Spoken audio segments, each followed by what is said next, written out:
रसिक हो नमस्कार. विदर्भ साहित्य संघाच्या अकोला शाखेतर्फे आपल्या सर्वांचं मनपूर्वक स्वागत. सर्वप्रथम रंगाचा उत्सव असलेल्या होळी धुलीवंदनाच्या आपल्या सर्वांना मनपूर्वक शुभेच्छा. आपण सर्व बघतो आहोत की कोरोनाचं संकट पुन्हा गडद होते आहे. त्यामुळे आपल्याला आपलं हसणं मात्र जिवंत ठेवावं लागणार आहे. अजूनपर्यंत हसण्यावर तरी लॉकडाऊन आलेला नाहीये. म्हणूनच आज आपण मनमुराद हसावं आणि त्या हसण्यातून कोरोनाचं संकट विसरावं असा आपला पुढचा 1 तास जाणार आहे. रसिक हो, संपूर्ण महाराष्ट्रातच नव्हे तर संपूर्ण भारतात हास्य आणि व्यंग कवितांसाठी सुप्रसिद्ध असलेली साहित्यिक मंडळी आपल्या अकोला शहरात आहे. आणि त्या सर्वांमधील एक महत्त्वाचा घटक म्हणजेच सुप्रसिद्ध हास्यकवी स्वर्गीय अरविंदजी भोंडे. ते आज आपल्यामध्ये नाहीत, पण त्यांच्या स्मृती जागविल्याशिवाय आपण या कार्यक्रमाला सुरुवात करू शकत नाही. म्हणून हास्याचा झरा असलेले स्वर्गीय अरविंदजी भोंडे यांच्या पावन स्मृतीला आपण सर्वप्रथम विनम्र अभिवादन करूया. स्वर्गीय अरविंद भोंडे रसिकांच्या आयुष्यातील तणाव कमी करून त्यांचं जगणं सुंदर करण्याचा सदैव प्रयत्न करणारा हास्यकवी. अविरत साहित्य क्षेत्राची सेवा करीत हसत हसत जगाचा निरोप घेतलेला अवलिया हास्य सम्राट म्हणजे स्वर्गीय अरविंद भोंडे. आपल्या अस्सल वऱ्हाडी विनोदी सादरीकरणातून महाराष्ट्रभरातील श्रोत्यांना पोट धरून हसविणारे अरविंद भोंडे हे नवोदितांना बळ देणाऱ्या अंकुर साहित्य संघाचे अध्यक्ष होते. 2 दशकांपूर्वी अकोल्यात संपन्न झालेल्या कामगार साहित्य संमेलनात त्यांना मानाचा गदिमा पुरस्कार प्रदान करण्यात आला होता. झी मराठी वाहिनीवरील हास्य सम्राट ह्या कार्यक्रमात सहभागी झालेल्या अरविंदजींना हसवता हसवता लोकांना अंतर्मुख होण्यास भाग पाडण्याची किमया साधली होती. नुकतेच काही दिवसांपूर्वी ते आपल्याला कायमचे सोडून गेले.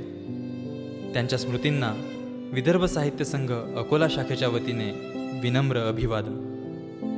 आजचं हे हास्य कवी संमेलन आम्ही त्यांच्या स्मृतींना समर्पित करीत आहोत.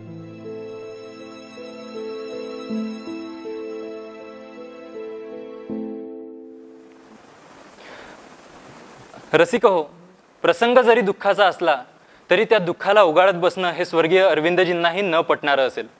म्हणूनच जो हास्याचा वारसा त्यांनी आजपर्यंत चालवला, जोपासला, तोच वारसा, तोच धागा आज आपण पुढे नेणार आहोत. खरं म्हणजे हे आपलं दुर्दैव की जर आज अरविंदजी आपल्यासोबत असते तर ते या कार्यक्रमात नक्कीच असते. पण असो, त्यांच्या स्मृतीसोबत घेऊन आज आपण त्यांना हास्यरूपी आदरांजली म्हणजेच हास्यांजली अर्पण करणार आहोत. हास्य सम्राटाला हास्यांजली समर्पित करीत आहोत आणि होळी आणि धुलीवंदन निमित्त सर्व रसिक प्रेक्षकांना हास्यरंगात चिंब भिजण्याची अनुभूती देण्याचा प्रयत्न या कार्यक्रमाच्या माध्यमातून आम्ही करणार आहोत. तर चला एकदा जोरदार टाळ्यांनी आपण या कार्यक्रमाला सुरुवात करूया.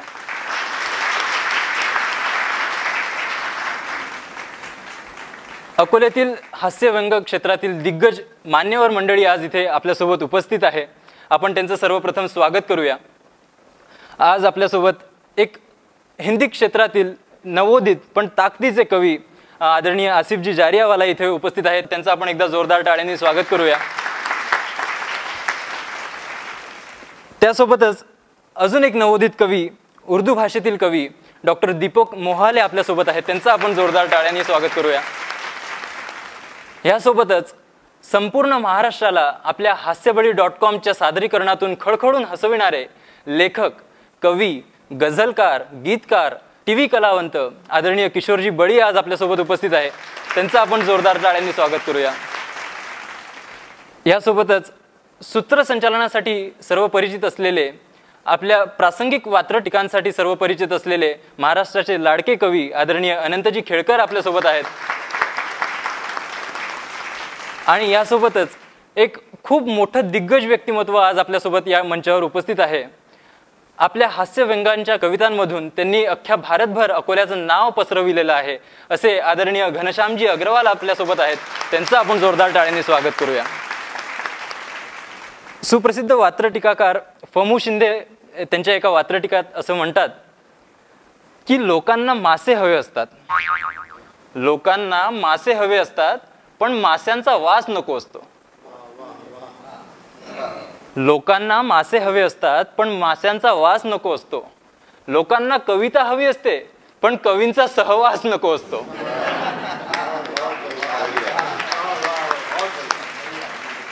पण या सगळ्याला इथे उपस्थित सर्व जे आमचे कवी मित्र आहेत, हे सगळे अपवाद आहेत. आपल्या सर्व रसिक प्रेक्षकांना यांच्यासोबत वेळ घालवायला, यांचा सहवास खूप आवडतो. चला तर मग आपल्या मैफिलीला सुरुवात करूया. सर्वप्रथम या ठिकाणी मी आमंत्रित करतो हिंदी भाषेतील एक अतिशय चांगलं आणि अतिशय दर्जेदार लिखाण करणारे नवोदित देखणे कवी. देखणे एवढ्यासाठीच म्हटलं कारण हिंदी ही भाषाच मुळात देखणी आहे. शब्दांमधली नजाकत, तो गोडवा, तो हिंदीतच असतो.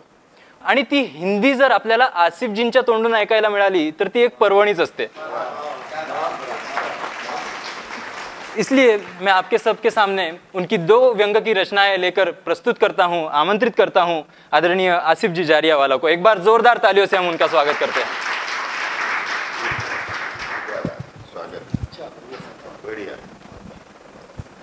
प्रभात किड्स स्कूल के करता धरता और हम सबके चहीते आदरणीय डॉक्टर गजानन नारे सर को प्रणाम करता हूं. और यहाँ बाकायदा सम्मान के साथ जिनको बुलाया गया है उन सभी मान्यवरों को भी मैं प्रणाम करता हूं. और विशेष प्रणाम करता हूं उन सभी महानुभावों को जिन्हें कविता के क से भी मैं लेना देना नहीं है, मगर वे बेचारे हम चारों की ओर से फंसे हुए हैं. तो आपके प्रति मैं संवेदना भी व्यक्त करता हूँ. एक सवाल मुझे पूछना है वल्लभ से. वल्लभ, दुनिया में कितने अजूबे हैं? 7 हैं. 7 ही हैं. मैं नाम नहीं पूछूंगा क्योंकि मुझे पता है आपको नहीं पता है वो नाम. लेकिन मैं आपको आज 8वां अजूबा बताता हूँ. दुनिया का 8वां अजूबा है हिंदुस्तानी आदमी. अब बताइए क्यों?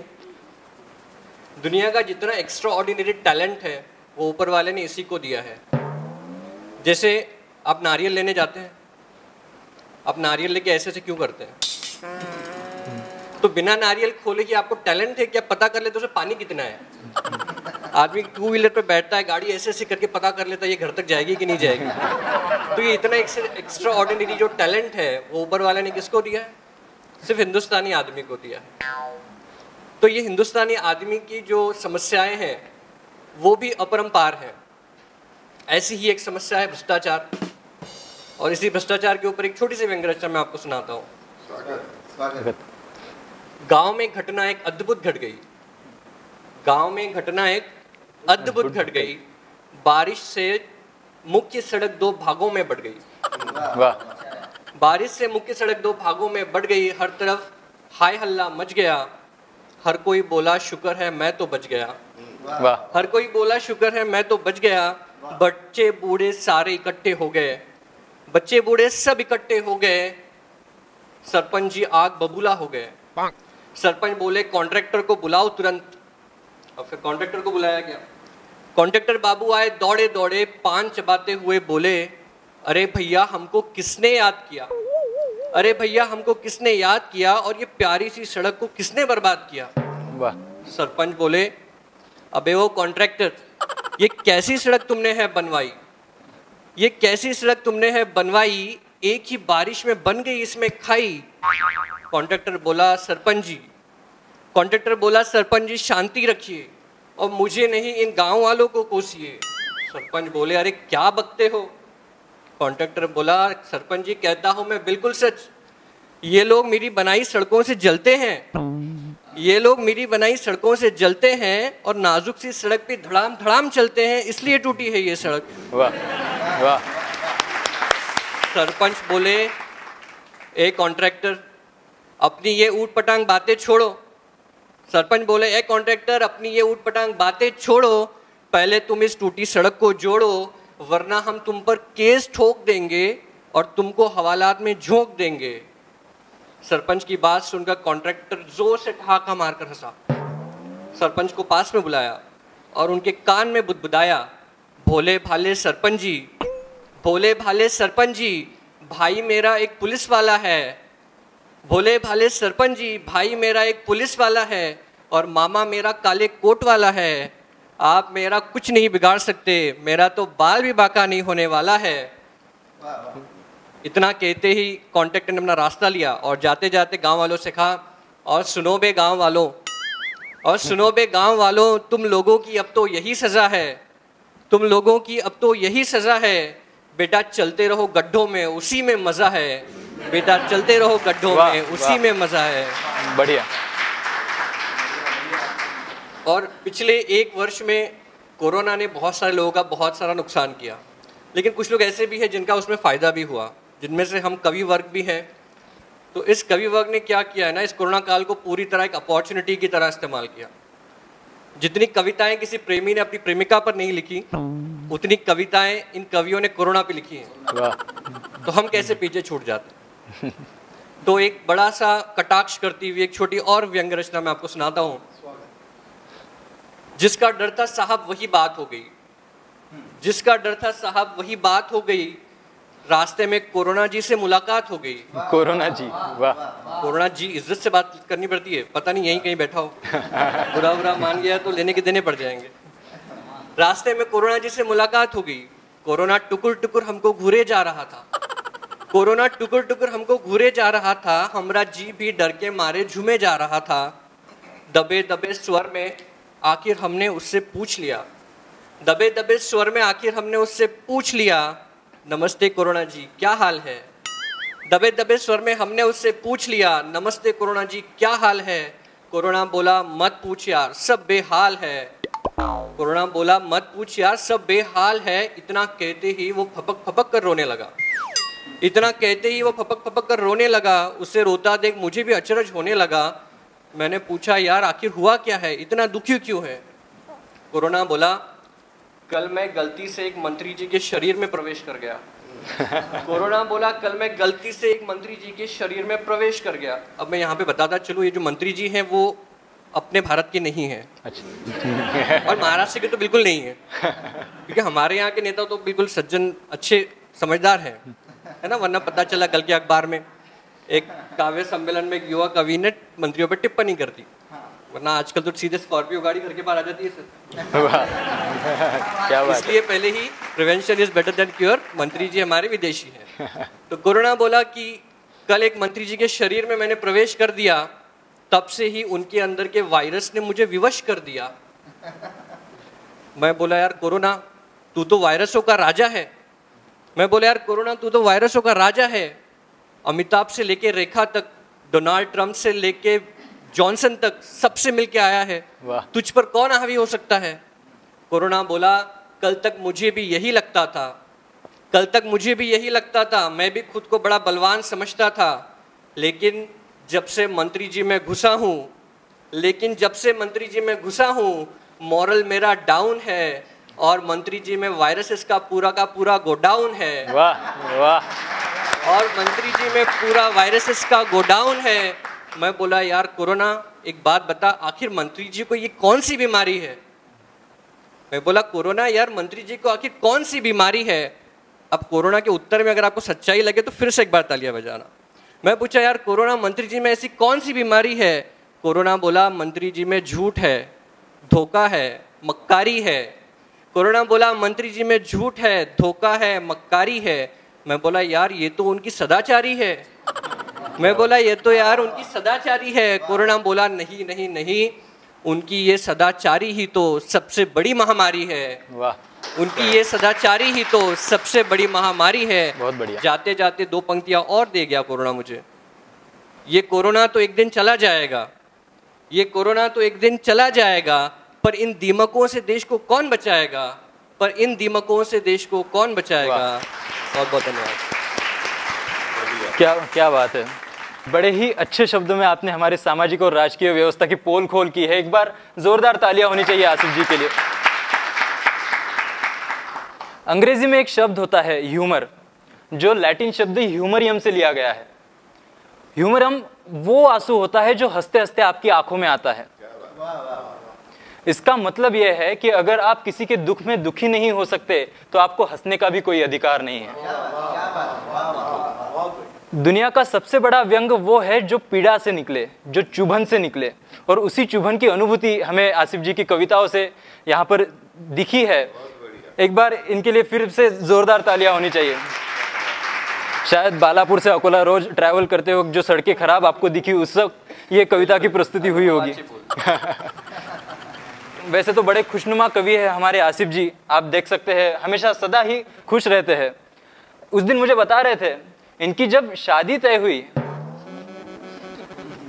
तब भाभी जी ने इनसे कहा कि एक बार मैं आपकी जिंदगी में आ जाऊं तो आपका आधा गम ले लूंगी। आसिफ जी बोले, गम? अपने लाइफ में तो गम है ही नहीं। तो बोले, एक बार आने तो दो। तब से आज तक गम ही बट रहा है किशोर जी। वैसे लेकिन गम कभी दिखाते नहीं है ये चेहरे पे, हमेशा खुश रहते हैं। वैसे भी प्यार मोहब्बत के कवि है आसिफ जी, आज व्यंग्य प्रस्तुत किया है। वैसे भी प्यार मोहब्बत का ठेका हम इंसानों ने ही थोड़ी ले रखा है, प्रेम तो पशु पक्षियों में भी होता है।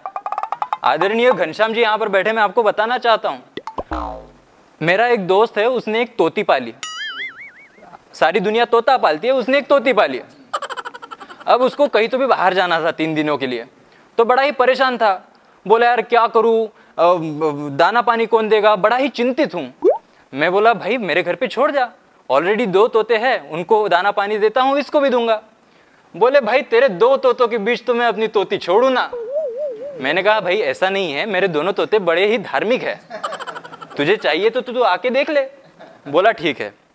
वो देखने आया साहब, तो बाकायदा एक तोता गीता के श्लोक पढ़ रहा था, दूसरा कुरान की आयतें पढ़ रहा था। उसने देखा, बोले यार बड़े ही धार्मिक तोते हैं, कोई खतरा नहीं है। उसने तोती छोड़ दी।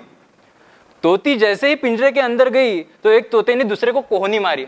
बोले, भाई पूजा पाठ बंद कर, दुआ कबूल हो गई।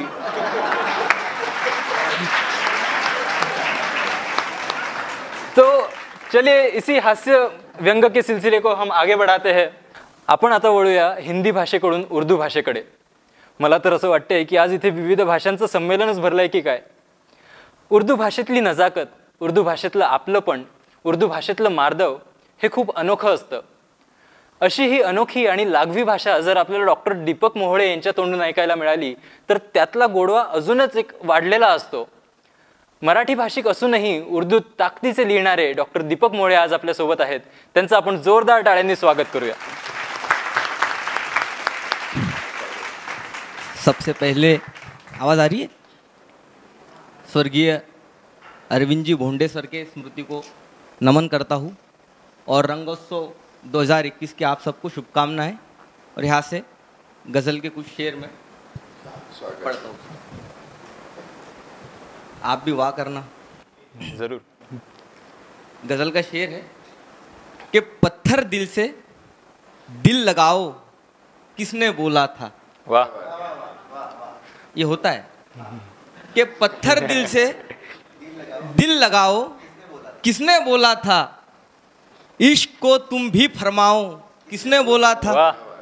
कि पत्थर दिल से दिल लगाओ किसने बोला था, इश्क को तुम भी फरमाओ किसने बोला था। क्या पता नहीं था आंधी आने वाली है, क्या पता नहीं था आंधी आने वाली है, अब ऐसे में दिए लगाओ किसने बोला था। क्या पता नहीं था आंधी आने वाली है, अब ऐसे में दिए लगाओ किसने बोला था। और अगले शेर में एक लफ्ज आएगा रुसवाई, जिसके मानी होते हैं बदनामी। कि किस पत्थर दिल से दिल लगाओ किसने बोला था, इश्क को तुम भी फरमाओ किसने बोला था। क्या पता नहीं था आंधी आने वाली है, अब ऐसे में दिए लगाओ किसने बोला था। और इसका शेर है कि गांव शहर में हो गई ना रुसवाई, गांव शहर में हो गई ना रुसवाई, अपना हाले दिल सुनाओ किसने बोला किसने बोला था। गांव शहर में हो गई ना रुसवाई, अपना हाले दिल सुनाओ किसने बोला था। कुचल दिया ना आते जाते लोगों ने, ये अपने यहाँ होते ऐसे मंजर कि कुचल दिया ना आते जाते लोगों ने, भीड़ में इतनी मरने जाओ किसने बोला था। कुचल दिया ना आते जाते लोगों ने, भीड़ में इतनी मरने जाओ किसने बोला था। तुम सच्चे थे तो फिर सच्चे रहना था, तुम सच्चे थे तो फिर सच्चे रहना था, मेरी हाँ में हाँ मिलाओ किसने बोला था। तुम सच्चे थे तो फिर सच्चे रहना था, मेरी हाँ में हाँ मिलाओ किसने बोला था। तुम्हें पता था मैं बहकता रहता हूँ। तुम्हें पता था मैं बहकता रहता हूँ, फिर भी इतनी मुझे पिलाओ। किसने बोला था? वाह, तुम्हें पता था मैं बहकता रहता हूँ, फिर भी इतनी मुझे पिलाओ। किसने बोला था? और आपको एक बात बता रहा कि प्यार और सरकारी स्कीम, मोहब्बत और भारतीय सरकारी स्कीम एक जैसी होती है, दोनों में आउटपुट कुछ नहीं आता। दरअसल सरकारी स्कीमों के बारे में, ये मेरा अनुभव, दरअसल सरकारी स्कीमों के बारे में मुझे पापा ने बताया और प्यार के बारे में मैं जानता हूँ। बढ़िया। तो एक शेर कि ये प्यार मोहब्बत सब सरकारी स्कीमें हैं, ये प्यार मोहब्बत सब सरकारी स्कीमें हैं, इनमें अपना नाम लिखाओ। किसने बोला? किसने बोला था? ये प्यार मोहब्बत सब सरकारी स्कीमें हैं, इनमें अपना नाम लिखाओ। किसने बोला था? बोला था ना आंख में आंसू आएंगे। एक सच्चा शेर दे रहा हूं आपको। बोला था ना आंख में आंसू आएंगे, जीवन का चेहरा बनाओ। किसने बोला था? वाह वाह। बोला था ना आंख में आंसू आएंगे, जीवन का चेहरा बनाओ। किसने बोला था? वो पूछ रहा है, वो पूछ रहा है मीरो गालिब कौन है ये? वो पूछ रहा है मीरो गालिब कौन है ये? अब ऐसे को गजल सुनाओ। वो पूछ रहा है, वो पूछ रहा है मीरो गालिब कौन है ये? अब ऐसे को गजल सुनाओ। किसने बोला था? वो पूछ रहा है मीरो गालिब कौन है ये? अब ऐसे को गजल सुनाओ। किसने बोला था ना? और इसका मक्ता है, आखिरी शेर है कि गिर गए ना अपनी नजरों से दीपक। हम सब देखते नहीं, अपने भीतर देखना चाहिए हमने, हम कितने सच्चे कितने झूठे। कि गिर गए ना अपनी नजरों से दीपक, आईने से आंख मिलाओ। किसने बोला? किसने बोला था? और कोई गजल पढ़ना है? और एक गजल की कुछ शेर कि सदियों से ये हाल है, कमाल है। वाह। सदियों से ये हाल है, कमाल है, बस नया सा साल है, कमाल है। वाह। शायरों की जिंदगी में कुछ बदलते ही नहीं। कि सदियों से ये हाल है, कमाल है, बस नया सा साल है, कमाल है। अब इसमें एक लफ्ज आएगा अगले शेर में, मलाल, जिसका मानी होती है दुख। दुख कि सदियों से ये हाल है, कमाल है, बस नया सा साल है, कमाल है। मुझे लगा बिछड़ने का, मुझे लगा मुझे ही सब मलाल था, मुझे लगा मुझे ही सब मलाल था, उसे भी कुछ मलाल है, कमाल है। वाह वाह वाह। मुझे लगा मुझे ही सब मलाल था, उसे भी कुछ मलाल है, कमाल है। कल मिली तो पूछी उसने खैरियत। कल मिली थी वो, कि कल मिली तो पूछी उसने खैरियत, उसे मेरा ख्याल है, कमाल है। कल मिली तो पूछी उसने खैरियत, उसे मेरा ख्याल है, कमाल है। और एक कि कल मिली तो पूछी उसने खैरियत, उसे मेरा ख्याल है, कमाल है। और कुछ तो अपने यहाँ पे सवाल बड़े अजीब है, अंडा पहले या मुर्गी? अब इसका कोई जवाब नहीं। कि कल मिली तो पूछी उसने खैरियत, उसे मेरा ख्याल है, कमाल है, जिनके तो जवाब ही नहीं बने, जिनके तो जवाब ही नहीं बने, ऐसे भी सवाल है, कमाल है। जिनके तो जवाब ही नहीं बने, ऐसे भी सवाल है, कमाल है। और इसमें एक शेर था, कोरोना के पहले का टाइम कैसा था और अब का टाइम कैसा था। सोचिए तो कैसा अपना हाल था, सोचिए तो कैसा अपना हाल था, क्या अपना हाल है, कमाल है। सोचिए तो कैसा अपना हाल था, क्या अपना हाल है, कमाल है। उसके गाल, उसके बाल और चाल, उसके गाल, उसके बाल और चाल, कमाल है, कमाल है, कमाल है। उसके गाल, उसके बाल और चाल, कमाल है, कमाल है, कमाल है। और इसका आखिरी शेर ये अपने देश में होता है, आप सब मीडिया देखते हो तो, इन दिनों तो यार मेरे मुल्क में क्या हुआ है यार मेरे मुल्क को, क्या हुआ है यार मेरे मुल्क को, बवाल पे बवाल है, कमाल है। शुक्रिया। क्या बात है, एक बार जोरदार तालियां होनी चाहिए दीपक जी के लिए। तो चलिए इसी हास्य की महफिल को हम आगे लेकर चलते हैं। आज आपल्यासोबत इथे आदरणीय किशोरजी बळी इथे आहेत। एक उत्कृष्ट गीतकार, गझलकार, लेखक आणि शेतकऱ्यांच्या व्यथा मांडणारे ते एक कवी तर आहेतच, पण अख्खा महाराष्ट्र, संपूर्ण महाराष्ट्र त्यांना ओळखतो ते म्हणजे त्यांच्या हास्यबळी.comच्या सादरीकरणासाठी। चला हवा युद्धाच्या माध्यमातून त्यांनी आपला रमशा घराघरात पोहोचवलाय। तर एकदा सन्मानपूर्वक जोरदार टाळ्यांच्या गजरात मी इथे आमंत्रित करतो किशोरजी बळी यांना।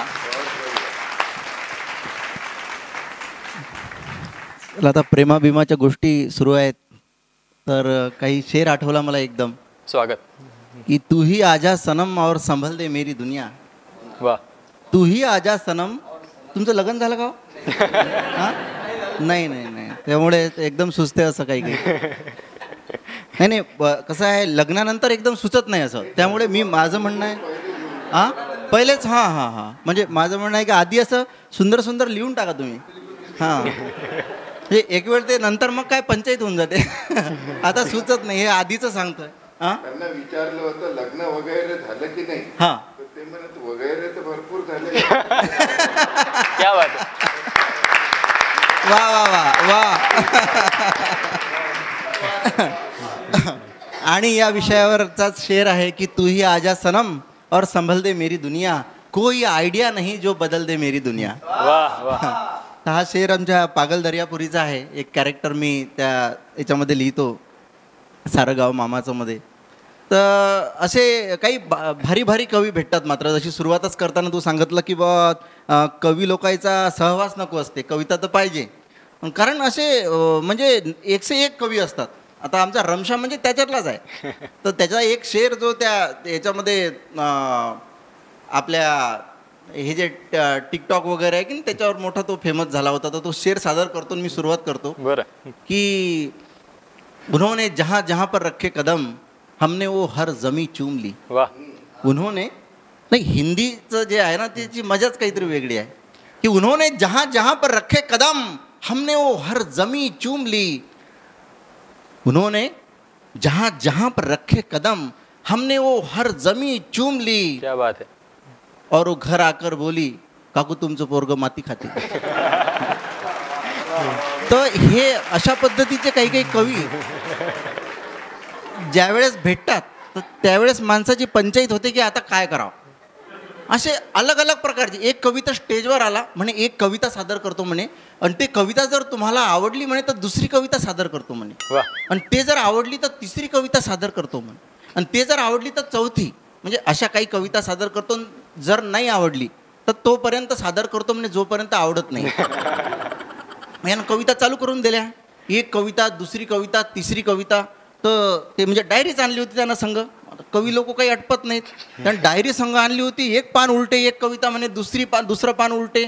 तर एकदम काय झालं की जवळपास 10-15 मिनिटात जवळपास 70% पब्लिक गायब झाली, म्हणजे लोक आपापल्या घरी चालले गेले, आणि थोडेसे लोक राहिले।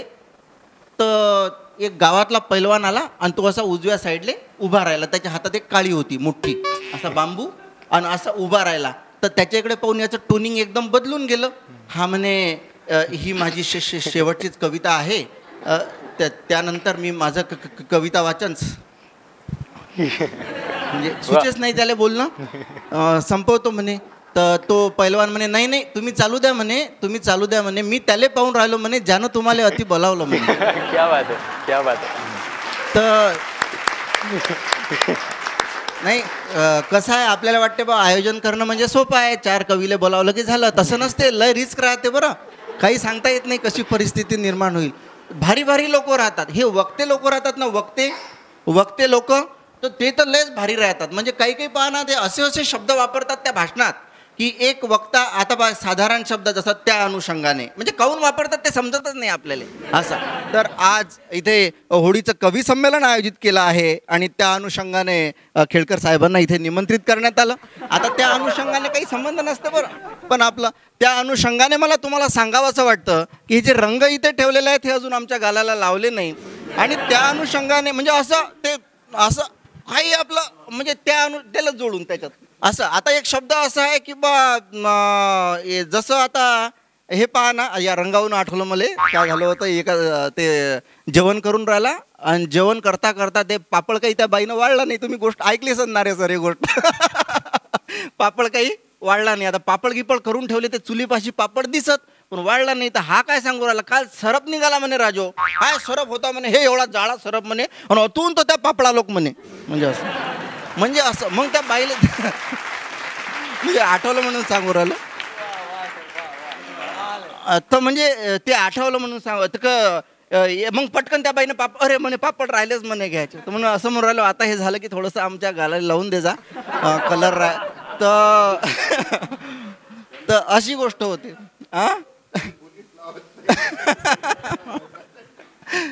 तर आलावा हा स्टेजवर. आता एक आणखीन शब्द आहे या ठिकाणी. तुम्ही पहा ना जनरली भाषण तुम्हीच आहात त्याच्यातले. म्हणजे या ठिकाणी एवढे शब्द वापरतात हे या ठिकाणी. तर आज या ठिकाणी प्रभात किड्समध्ये या ठिकाणी होलिकोत्सव जो आपण साजरा करतो आहोत, या ठिकाणी एक सुंदर कवी संमेलन आयोजित केलेलं आहे. आणि या ठिकाणी घनश्यामजी सारखे ज्येष्ठ कवी या ठिकाणी उपस्थित. म्हणजे एवढं या ठिकाणी म्हणतात की असं वाटतं याला उचलावून त्या ठिकाणी नेऊन ठेवा. म्हणजे काय हे असे लय भारी लोक कवी संमेलन आणि ते वक्ते लोक असे राहतात. काही गायक, ते गायकाचे आजकाल व्हिडिओ येऊन राहिले गायक. तर त्याचे काही क्लासिकलवाले राहतात. म्हणजे असं आता आपलं साधं कसं राहते, साधं आपल्याला समजते. जसं की आता प्रल्हाद शिंदेचं गाणं आहे, तूच सुख करता तूच दुःख हरता अवघ्या दिनांच्या नाथा, बापा मोरया रे चरणी ठेवी तो माथा. आता आपल्याला कसं चांगलं वाटते का नाही, म्हणजे चांगलं वाटलं की तुम्हाला आता. तो पण हे जे आहे का नाही, हे क्लासिकलवाल्याचं लय खतरनाक राहते. एका गावात कार्यक्रम होता आणि त्या मॅडम अशा म्हणतात बसल्या गायिका, आणि त्या पुण्याच्या मॅडम होत्या आणि मागं सगळी इन्स्ट्रुमेंटवाले, आणि याईनं ते गाणं चालू करून दिलं. म्हणजे म्हणजे असं एकदम बेकार, म्हणजे कसा असा थरारक अनुभव होता तो. म्हणजे मला एक तर आपल्याला समजत नाही ते काय होईल काय नाही. तर समजा अशा तुम्ही गाणं चालू झालं ते असं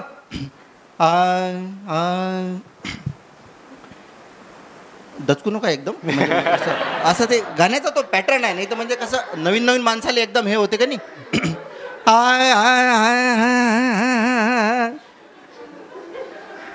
राग नका पाहू. नाही असं एकदम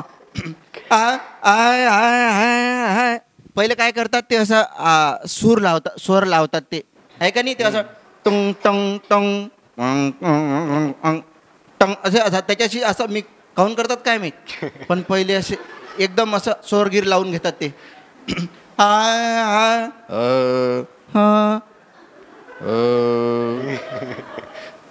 एक जण म्हणे बाईचं जेवण झालं वाटतं म्हणे आता. म्हणजे असं नाही म्हणजे गावातल्या लोकांना हे बाप जन्मात शास्त्रीय संगीत ऐकलं नाही, पण त्याला काय वाटलं की बा पिक्चरचे गाणे असतील, लोकसंगीत असेल, लावणी असेल, अभंग असेल, काही असेल बा. आणि गाण्याचा कार्यक्रम आहे म्हणून लोक गच्च गर्दी केली एकदम. आणि कार्यक्रम शास्त्रीय, या लोकांना आयोजकाला माहित नाही. म्हणजे पंचायत अशी झाली, आयोजकाला त्याला वाटलं गाण्याचा कार्यक्रम आहे बा. एक जण म्हणे आता म्हणजे 5 मिनिट झाले, 10 मिनिट झाले, 15-20 मिनिट झाले. एक जण म्हणे गाणं काही चालू होते म्हणे. मुकड्यान बस म्हटलं, तुला समजत नाही गाणं तेच होय म्हटलं, मुकड्यान बस म्हटलं. पायलिया जनगा टेन्शन न घेऊ. असं तोंड हेकोळं तेकोळं करतात. तुम्ही पहा, म्हणजे तुम्ही जर ऑब्झर्व केलं असेल ना, क्लासिकलवाले काय करतात, असं तोंड हेकोळं तेकोळं करतात. आणि गाणं जर जास्तच इफेक्टिव्ह असलं का नाही, पुरं अंगच हेकोळं तेकोळं करतात. आपल्याला वाटते नाही मान लचकून जा, पण त्याला तो रियाज व्हायला राहते. ते रियाज करतात ना मान नाही लचकली पाहिजे म्हणून. तर ते असं एक अलगच हे राहते त्याचं. आता 2च ओळी असतात गाण्याच्या दीपक भाऊ, 2च ओळी. पहिली ओळ 27 खेप म्हणतात.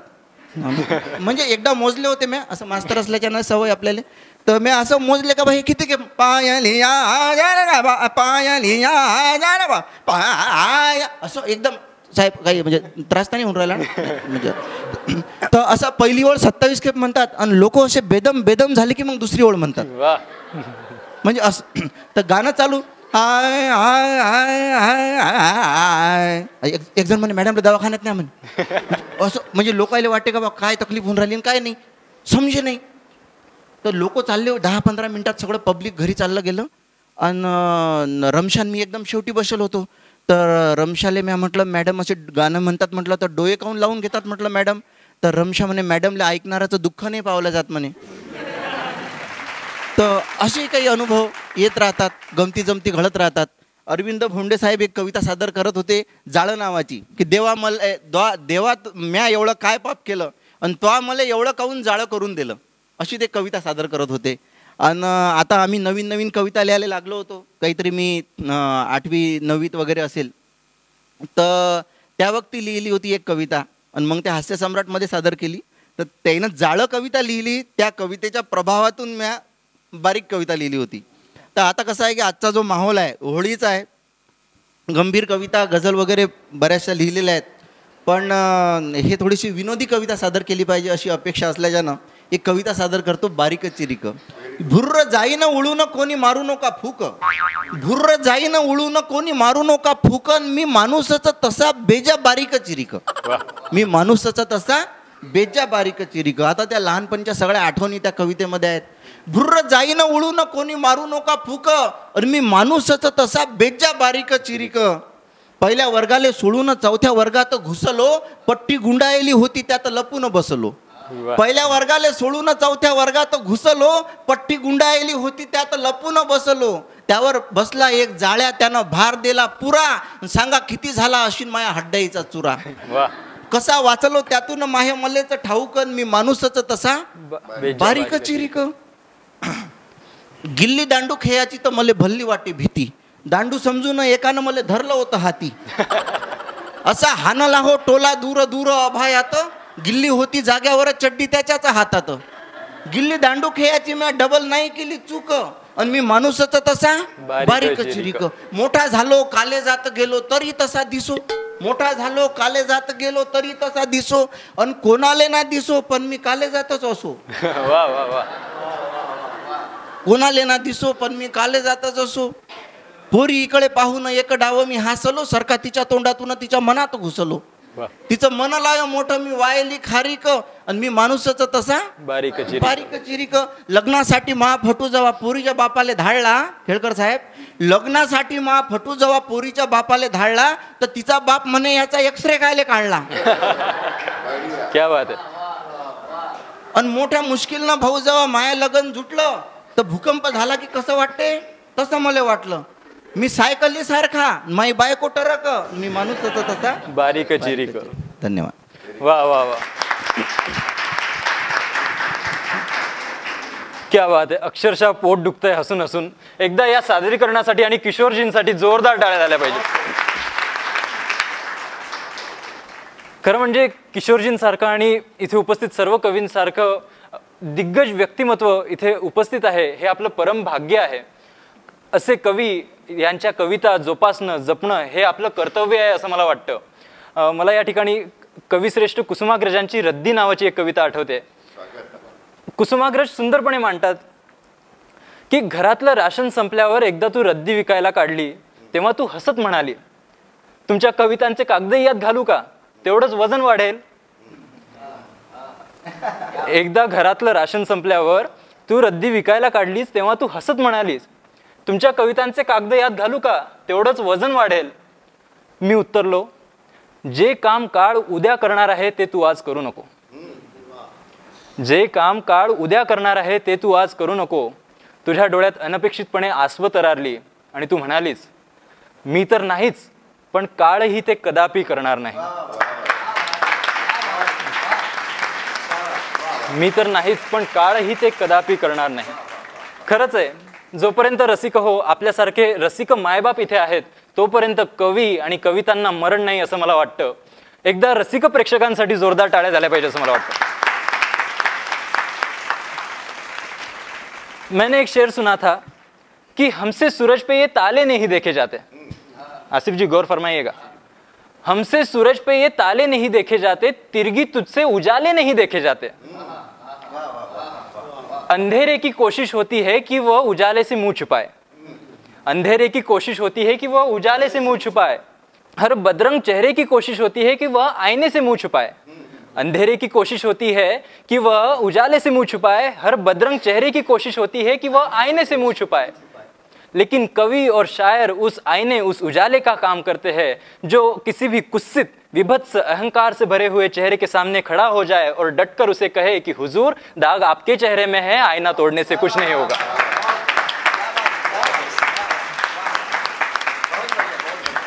तो ऐसे ही अपने अनोखे अंदाज के लिए जाने जाने वाले एक बहुत ही दिग्गज व्यक्तिमत्व हमारे बीच है। आदरणीय घनश्याम जी अग्रवाल आज हमारे बीच उपस्थित है। हिंदी कवि सम्मेलन के डायस के बहुत ही सफल हस्ताक्षर वे है और अपनी हिंदी व्यंग कविताओं के माध्यम से इन्होंने अकोला का नाम पूरे देश भर में, भारत भर में उजागर किया है। एक बार जोरदार तालियों से बीच हम स्वागत करते हैं आदरणीय घनश्याम जी। आप सबको प्रणाम करता हूं। अरविंद जी की स्मृतियों को नमन करते हुए, होली की बधाई देते हुए कुछ हास्य व्यंग्य की एक मिनट के छोटे कटपीस देखिए। स्वागत है। सब भ्रष्टाचार के बारे में बहुत बातें होती हैं। ये भ्रष्टाचार क्या होता है, क्यों नहीं मिट सकता, इस पर मैं की 4 पंक्तियां मेरी बड़ी प्रसिद्ध हुई। विक्रम और बेताल के माध्यम से, आपको विक्रम और बेताल की कथा पता है, उसी माध्यम से सवाल जवाब पे कहता है कि बेताल के सवाल पर विक्रम से लेके अन्ना मोदी सभी मौन हैं। वाह। बेताल के सवाल पर विक्रम से लेके अन्ना मोदी सभी मौन हैं। जब सारा देश भ्रष्टाचार के खिलाफ है, तब साला भ्रष्टाचार करता कौन है? क्या बात है, क्या बात। वाह वाह। एक और व्यंग देखिएगा, नए ढंग से बात छिपी कैसे रहती है। अभी आपने नेताओं का बताया था, वायरस चला जाता है, वो नेता कैसे होते हैं, अप्रत्यक्ष रूप से बात कर रहा है। एक नदी शहर और गांव को क्रॉस करके बहती है। एक नदी शहर और गांव को क्रॉस करके बहती है। शहर की नदी पर है सीमेंट का पक्का पुल और गांव की नदी पर बांस का कच्चा पुल। शहर की नदी पर सीमेंट का पक्का पुल और गांव की नदी पर बांस का कच्चा पुल। बाढ़ आई, देखते ही देखते शहर का पक्का पुल बह गया, गांव का कच्चा पुल वैसा ही है। वाह, क्या बात। बाढ़ आई, देखते देखते शहर का पक्का पुल बह गया, गांव का कच्चा पुल वैसा ही रह गया। इसका कारण खोजा तो पता चला गांव का पुल अब तक टिका है क्योंकि उसका आज तक उद्घाटन नहीं हुआ। वाह वाह वाह। और एक हास्य में से कविता कैसे निकलती है, अभी नारे सर ने बताए थे कि किस तरह तोता तोती की बात कह के कि दोनों तोती को रख देता और तोते कैसा धोखा देते हैं। और गीता कुरान के आड़ में, और वो बाद में कहता है कि भाई कोई बात नहीं है, जिसके लिए दुआ किया और मिल गई। उसके आगे इस हास्य में कैसे कथा आती है, मैं आगे बताऊं। देखा स्वागत है। अब 2 दिन के बाद जब मैं लौट कर आया तो सोचा मेरी तोती की हालत बड़ी खराब होगी, क्योंकि ऐसे तोतों के बीच में फंसी थी। लौट कर आया तो सोचा मेरी तोती की हालत खराब होगी, पर मैंने देखा मेरी तोती तो डांस कर रही थी, गाने गा रही थी, हंस रही थी। वो दोनों तोते मरे पड़े। तोती हंस रही थी, डांस कर रही थी, गाने गा रही थी, वो दोनों तोते मरे पड़े थे। मैंने आश्चर्य से तोती से पूछा, तोती ये हादसा कैसे हुआ? तोती ये हादसा कैसे हुआ? और तोती ने जवाब दिया, वो कविता है। तोती ये हादसा कैसे हुआ? तोती ने कहा, कमबख्त दोनों तोते धार्मिक नहीं सांप्रदायिक। वाह वाह वाह। दोनों तोते धार्मिक नहीं सांप्रदायिक निकले, तुम्हारे जाते ही झगड़ने लगे। ये कहने लगा मेरे अल्लाह ने तोती भेजी है इसलिए तोती मेरी। वो बोला नहीं, मेरे ईश्वर ने तोती भेजी है इसलिए तोती मेरी। मेरा अल्लाह मेरी तोती, मेरा ईश्वर मेरी तोती कह आपस में लड़ पड़े। मेरा अल्लाह मेरी तोती, मेरा ईश्वर मेरी तोती कह दोनों आपस में लड़ पड़े थे। इसलिए दोनों मरे पड़े थे। वाह। अरे उन्होंने पलट कर नहीं देखा, वरना ईश्वर अल्लाह तो मेरी हिफाजत के लिए मेरे साथ, वाह वाह वाह वाह वाह। ईश्वर अल्लाह तो मेरी हिफाजत के लिए मेरे साथ खड़े थे। ये सांप्रदायिक तोते तन के उजले मन के गंदे निकले। वाह वाह वाह। ये सांप्रदायिक तोते तन के उजले मन के गंदे निकले। हम इन्हें अल्लाह और राम के बंदे समझा था, या आसा राम के बंदे निकले। अरे वाह, क्या बात है। एक और व्यंग मैं सुना देता हूँ। स्वागत है सर। मैंने अन्ना का नाम लिया है, पुराना व्यंग है, लेकिन आपने सुना होगा 10 साल पहले अन्ना ने भी एक आंदोलन किया था भ्रष्टाचार के खिलाफ, को याद होगा। रामलीला मैदान में बहुत लोग जमा हुए और उस वक्त जो भी जोश आया था, चला दिल्ली, बोले क्यों, बोले भ्रष्टाचार मिटाना। एक वातावरण ऐसा बन गया था। उनकी टोपी बड़ी प्रसिद्ध हुई थी, याद होगा आपको। अन्ना जो भी चला दिल्ली, बोले क्यों, बोले भ्रष्टाचार मिटाना है। जो जोश में हमारे शहर से भी 2-4 लोग गए दिल्ली और वापस आकर मुझे कहने लगे, घनश्याम भाई दिल्ली में अन्ना का जादू चल गया, सबको बड़ा जोश है, बड़े बड़े सेलिब्रिटी आए हैं। हम सबने भ्रष्टाचार मिटाने की कसम खाई है, हम सबने भ्रष्टाचार मिटाने की कसम खाई है। मैंने कहा ये बातें मुझे बाद में बताना, पहले ये बता तत्काल तो तत्काल में बंद हो जाता, तू बिना रिजर्वेशन दिल्ली गया कैसे? तत्काल तो तत्काल में बंद हो जाता, तू बिना रिजर्वेशन दिल्ली गया कैसे भ्रष्टाचार मिटाने को? बोले कुछ नहीं यार, टीसी को 500 रुपया दिया और चला गया भ्रष्टाचार मिटाने। टीसी को 500 दिया और चला गया भ्रष्टाचार मिटाने को। इस पर दूसरा बोला मैंने भी 500 दिए, टीसी ने पहले जेब में रख, मैंने भी 500 दिए, टीसी ने पहले जेब में रख लिए, फिर मेरी टोपी की तरफ देखकर बोला मैंने 500 दिए, पहले उसने जेब में रख लिए, फिर मेरी टोपी की तरफ देखकर बोला अरे वाह तुम भी मेरी तरह अन्ना के समर्थक हो। 500 दिए, रख लिए, फिर मेरी टोपी की तरफ देखकर बोला अरे वाह तुम भी मेरी तरह अन्ना के समर्थक हो, बिल पास कराने जा रहे हो, अरे पहले क्यों नहीं बताया, 400 में ले चलो।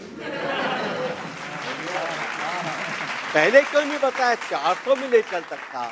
यह कहकर उसने मुझे 100 रुपया वापिस दी। वो रुपए में जेब में रखकर दूसरे की बर्थ पर मजे से सो गया कि चलो देश का 20% भ्रष्टाचार तो एक झटके में कम। वाह वाह वाह वाह वाह वाह।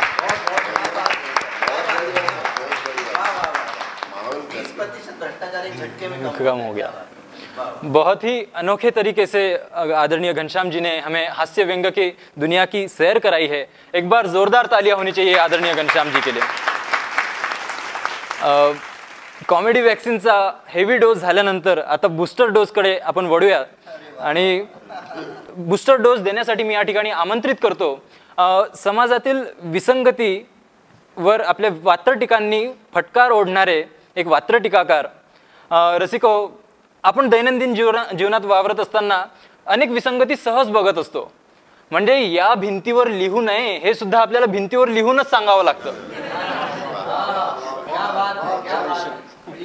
असा विसंगतीने भरलेला आपला देश आहे आणि ह्याच विसंगती जे आपल्या लेखणीतून टिपत असतात, ज्यांचं सूत्रसंचालन ऐकणं ही एक पर्वणी असते।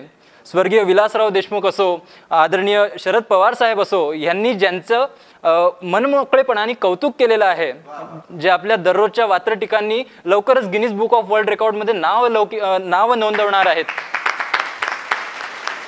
असे आपल्या महाराष्ट्राचे लाडके कवी वात्रटिकाकार आदरणीय ॲडव्होकेट अनंतजी खेळकर या ठिकाणी उपस्थित आहे। मी त्यांना विनंती करतो की त्यांनी आपलं कविता सादर करावी। स्वर्गीय अरविंदजी भोंडे यांच्या स्मृतिप्रीत्यर्थ आज या हास्यांजलीचं आयोजन करण्यात आलेलं आहे।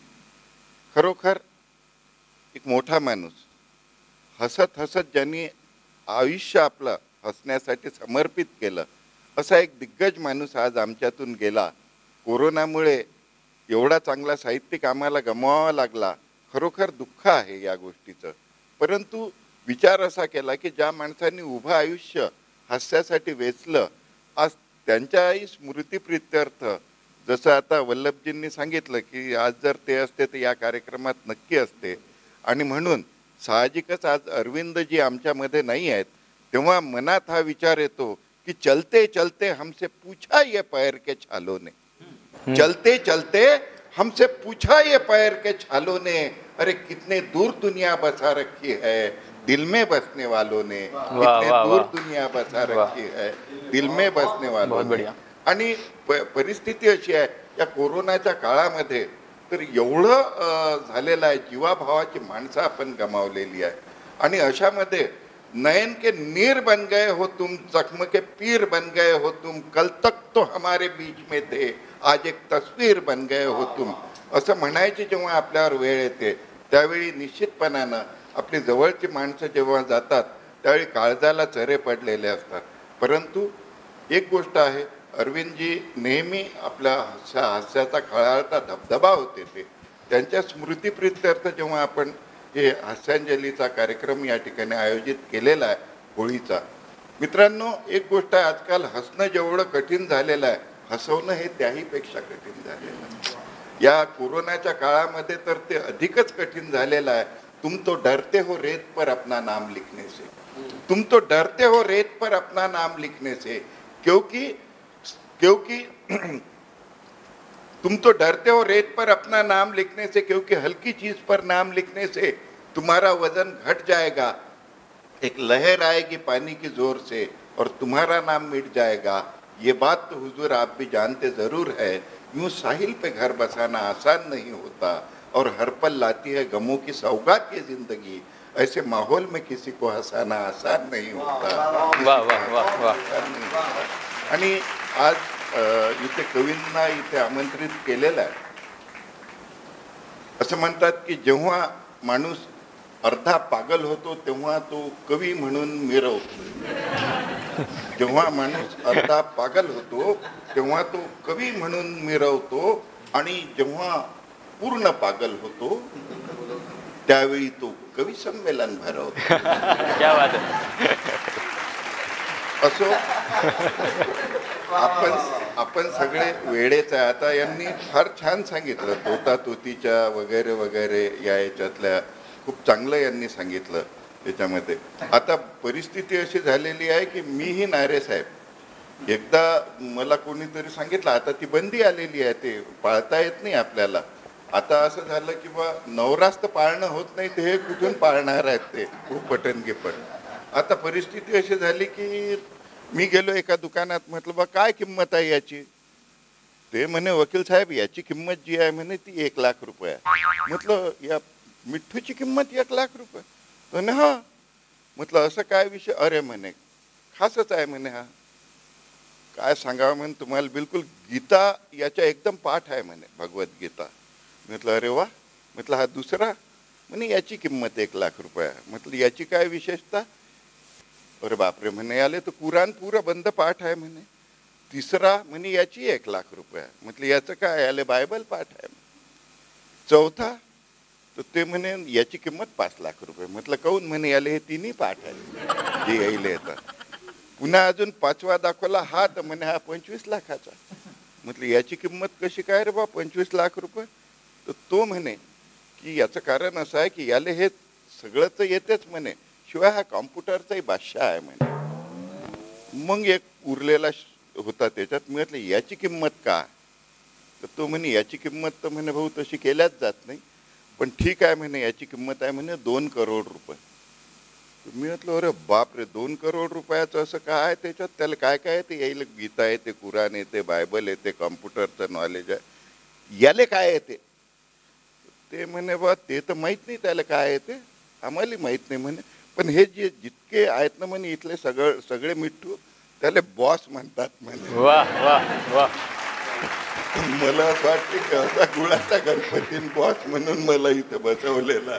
असो, एक गोष्ट तुम्हाला निश्चितपणानं सांगतो, ते आपल्याला असं वाटते की बा माणसंच हुशार असतात, पण पोपट हे त्याच्याही पेक्षा हुशार असतात. आमच्याकडे मोठ्या मुश्किलनं सुरुवातीला वडिलांनी एक पोपट पाळला होता, आणि झालं असं की समजा आमचा शेजारी गेला की त्याचं काय भांडण होतं माहीत नाही, तो तो असा गेला रे गेला की हा त्याला म्हणे का रे हराम करा निघाला वाटते लेका, हा गावात म्हणे टिंगल टवाळी करायला म्हणे लेका रिकाम चोट. त्याला बिलकुल यायचं अबे इकडे काय पाहता हलकटा. त्याला म्हणे तो राजा एकदम काही जाऊ द्या बा मुका पक्षी पाखरू आहे याला काय बोला. आता त्याच्या समजा जर कधी दोस्त आला तर म्हणे आय हा आज तर दोस्ताला घेऊन आला हराम खोरा, चालला वाटते आता गावात रिकामचोट धंदे करायला नालाय का अमुक ढमुक येते. यानं वाटलं जाऊ द्या बा. नंतर मग बायको सोबत गेला म्हणे आय हा निघाला वाटते हराम खोरा, हा रिकामचोट धंद. असं तो आला की ते याच्यासोबत तो काची पडला. तो आला आमच्या घरी आला. मला म्हणे बा तुमचं ते मिठ्ठू म्हण राजा कोणाच्याही समोर काही बोलते त्याला काही संस्कार आहेत की नाही म्हणे, त्याला सांगा म्हणे. त्याच्यात मी त्या मिठ्ठूच्या इकडे पाहिलं. म्हटलं बाबू तू का घरावर गोट्या आणतं काय, खबरदार कधी म्हटलं आता जर कधी तू बोलला कोणाच्या विरुद्ध काही झालं तर म्हटलं कंप्लेंट नाही यायला पाहिजे, मुंडीच मोडून टाकीन म्हटलं. तू मिठ्ठू असं सायाचं खाली पाहून असं कानकोंड्यासारखं असं पाहून राहिलं होतं. त्या शेजाऱ्यानं पाहिलं की का रे बाबू आता कशी जिरली, असा तो गेला. दुसऱ्या दिवशी डबल तो शेजारी आला. मिठ्ठू खाली मान घालून असं बसेल. यानं त्याच्याकडे पाहिलं, तो काहीच नाही बोलला. मिठ्ठू असा खाली थोडासा पुढे गेला, मिठ्ठूची मान खालीच, काहीच नाही बोलला तो. त्याला वाटलं चांगली जिरली याची भेदारला. अजून थोडं पुढे गेल्यावर त्या मिठ्ठूनं अल्लादी अशी मुंडी उचलली. तो मिठ्ठू त्याच्याकडे पाय ना हा त्या मिठ्ठूच्या इकडे पाय. जशी यानं मुंडी उचलली मिठ्ठूनं आणि त्याले म्हणे तू तर समजलाच असशील म्हणे मला काय म्हणायचं आहे तर.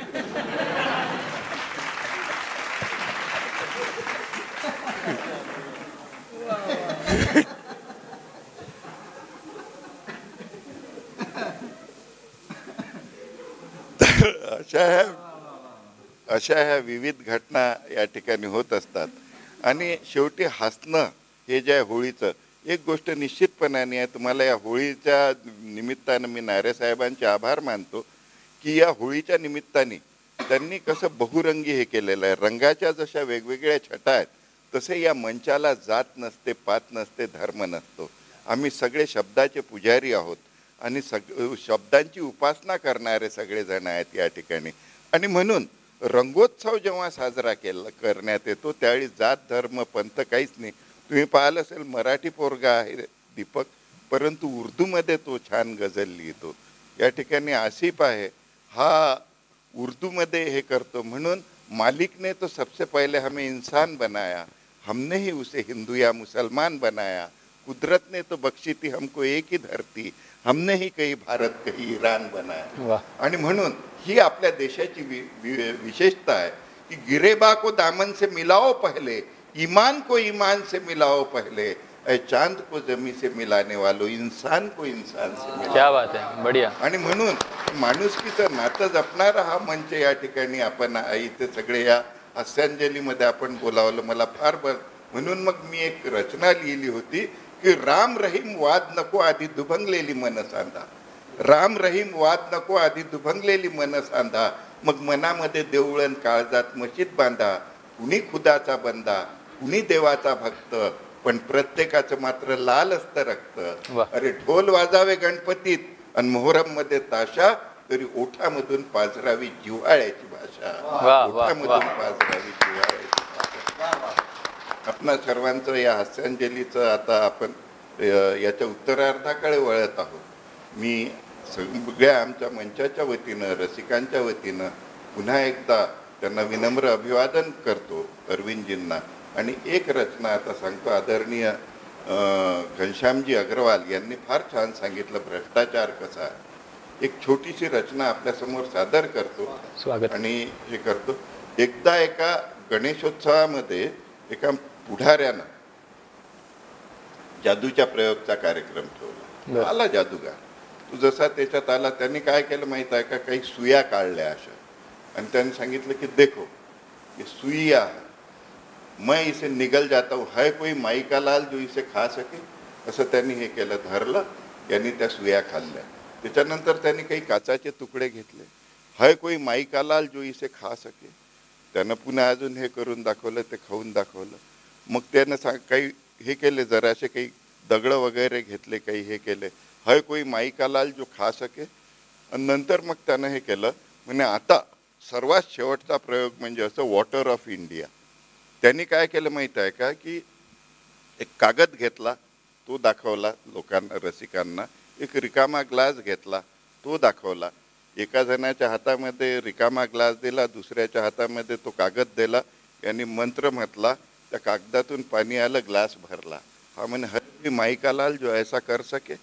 कार्यक्रम झाला, तो जायला लागला बिचारा.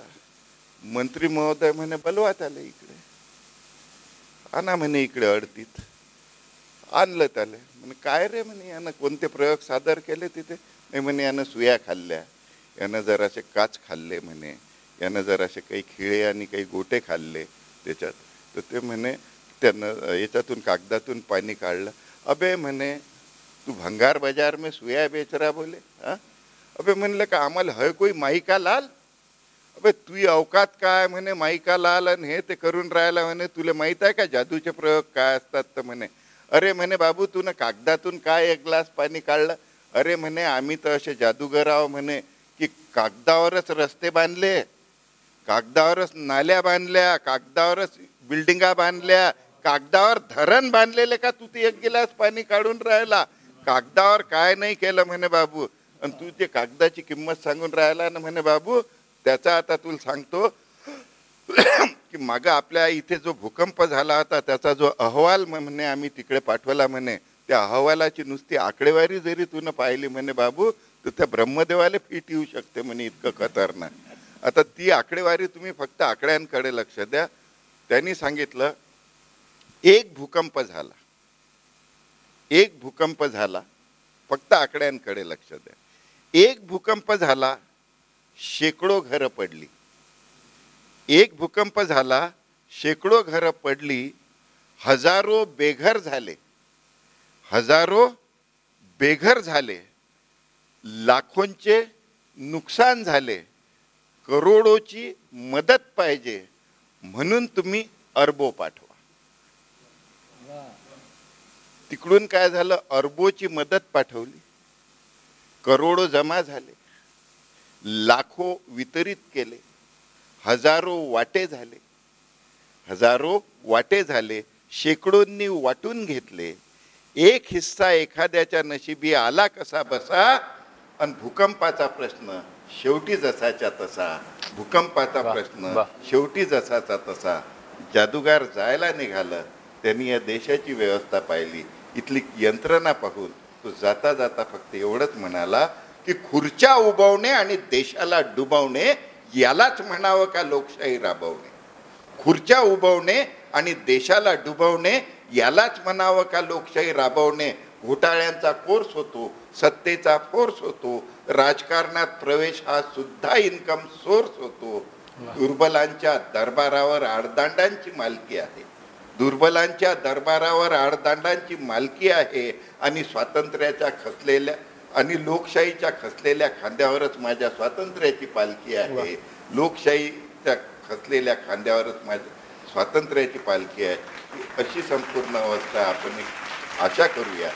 कोरोनानंतर पुन्हा एक नवा काळ येईल, पुन्हा एक नवी दिशा, पुन्हा एक नवी उमेद येईल. या हास्यांजली कार्यक्रमाच्या वतीनं आपणा सर्वांना पुन्हा एकदा होळीच्या आम्ही आभाळभर शुभेच्छा देतो. धन्यवाद. वाह वाह, क्या बात है. खरंच एका वेगळ्याच उंचीवर हा कार्यक्रम अनंतजींनी नेलेला आहे. एकदा जोरदार टाळ्या झाल्या पाहिजे ॲडव्होकेट अनंतजींसाठी. खरं म्हणजे हा कार्यक्रम संपूच नये असं आपल्या सर्व रसिक प्रेक्षकांना वाटत असावं, पण न्यूनते पुरते अधिकते सरते ह्या संत ज्ञानेश्वरांच्या ओवीनुसार या कार्यक्रमाची सांगता आपण आता इथे या ठिकाणी करतो आहोत. मी विदर्भ साहित्य संघाचे अध्यक्ष माननीय मनोहररावजी म्हैसाळकर, सरचिटणीस विलासजी मानेकर, अकोला शाखेचे अध्यक्ष विजयजी कौसल, सौ सीमाताई रोठे, डॉक्टर गजानन नारे व इतर पदाधिकाऱ्यांचे मी मनपूर्वक आभार मानतो.